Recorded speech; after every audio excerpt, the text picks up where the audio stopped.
A new report reveals GOP leaders in the House fear support is eroding among Republicans for President Trump and his border wall funding battle.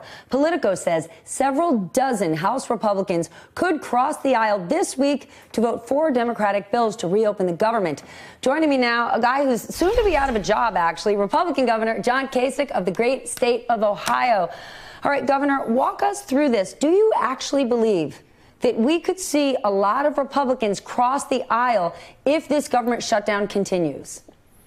Yeah, I think it's very possible. I mean, it's every person for themselves when they're down there in Congress. And if they think it's in their interest to vote to open part of the government, which I think, frankly, makes sense, then I think it wouldn't be surprising to see them cross over. I just think that this is a very tough issue. You know, the shutdowns are always very difficult.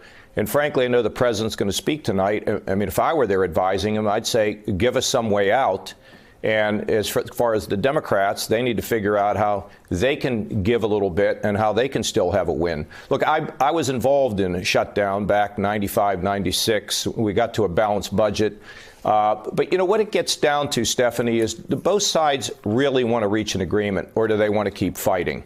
What happened? But, Governor, isn't the issue the albatross here, the physical wall? Even if if Democrats give and Republicans come to the table, it's the president standing alone asking for over $5 billion for a wall that he's lied about. He's lied about the need for the wall. He's lied about the fact claiming we've already built portions of it. He straight up lied about a $5 billion vanity project. Why should Democrats give on that? It's nonsense.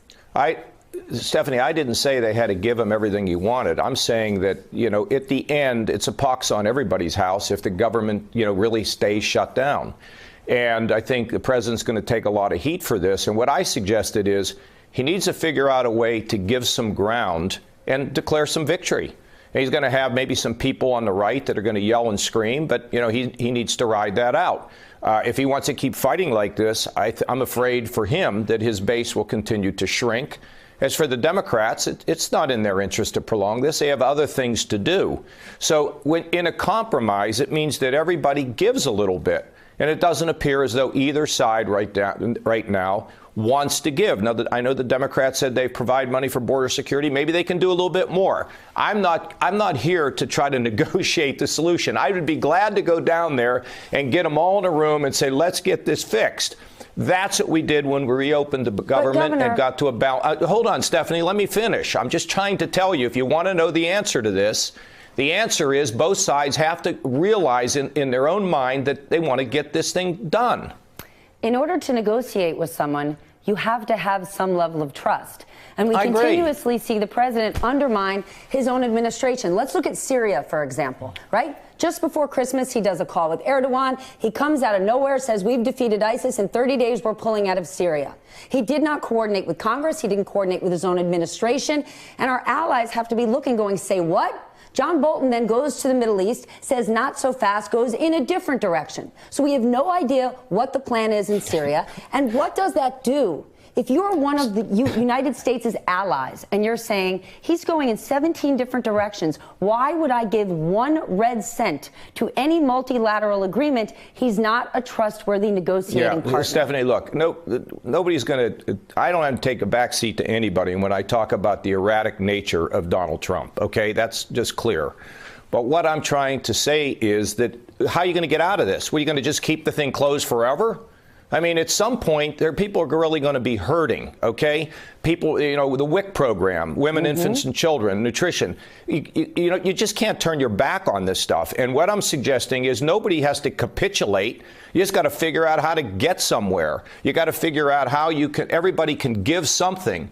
And to say, well, we're not going to give anything, fine, you won't get an agreement. And maybe that's fine, but it isn't fine for me.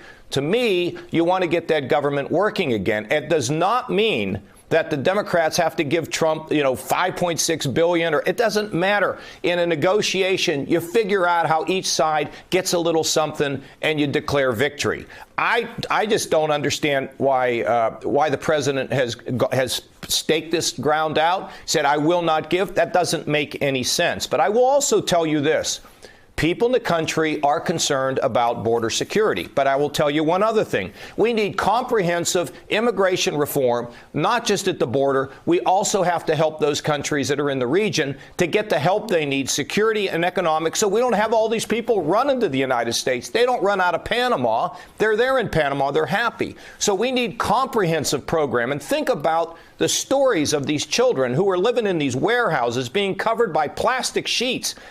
We got to put the good of the people, the country, and the region first. And that means you got to have to do a little bit of painful giving. That's just the way I feel about it. Governor, you got a lot of big ideas. Come Monday, you're not going to have a job. What are you going to do with those ideas? I'm going to have plenty of jobs. Don't worry about me. I have a lot of stuff that's going to be going on. It's going to be an exciting new life. You know, I left Congress voluntarily and had a great time. You know, I was a big television star and did some things on Wall Street. I mean, I had a great time. Speeches. I'm going to have I have a lot of irons in the fire. There's a lot of exciting things coming my way in this period of change. And then in terms of the politics, we'll get to that when the time is right. Well, there you go. Governor, thank you Don't worry. so much. You're not going to have to feed me. I'll be okay. Well, enjoy your last week. Have a good time. I look forward to speaking to you in your new life. All right, Governor Kasich from the state of Ohio. Hey there, I'm Chris Hayes from MSNBC. Thanks for watching MSNBC on YouTube. If you want to keep up to date with the videos we're putting out, you can click subscribe just below me or click over on this list to see lots of other great videos.